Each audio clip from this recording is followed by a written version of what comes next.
يعطيك العافيه ابو ماجد. إياك. استقبال صراحه جميل جدا ولا هو بغريب عليك يعني.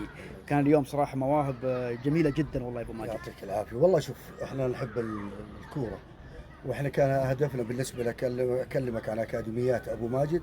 انا اكلمك كيف اطلع اللاعب يكون موهوب. صراحه تفاجات في بالرسوم، تفاجات والله فيها، ما ابغى والرسوم اقول انا والله. والرسوم يعني يمكن اقل اكاديميات تقدم الرسوم صراحة، ولكن برضو الحمد لله العملية ماشية.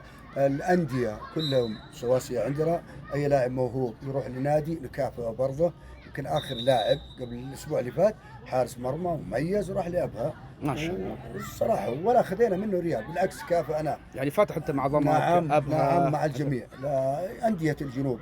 طبعا أكيد الأولوية عشان أكون صادق معك للاعب. يعني اللاعب أنا مثلا أبغاه في ضمك، يقول لي لا ما أبغى مثلا. طيب وأنت تبغى؟ قال أبغى أبها، والعكس صحيح. تبغى أبها؟ قال لا أبغى ضمك. هي المصلحه العامه، مصلحة العامة يعني. انه كيف يوصل اللاعب، كيف ينزل. والله أول شيء يبدأ من عند المدربين. أحضرنا مدرب يمكن له تاريخ ما شاء الله ما شاء الله، وهو عملية جذب للجميع.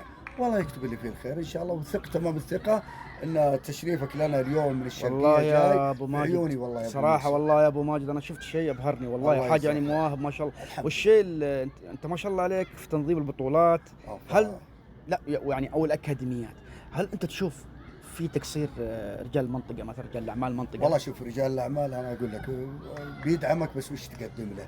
وهذه مشكله نعاني منها حتى في الانديه يعني. ايام ما كنت في نادي ابها صراحه نعاني من ذا الشيء.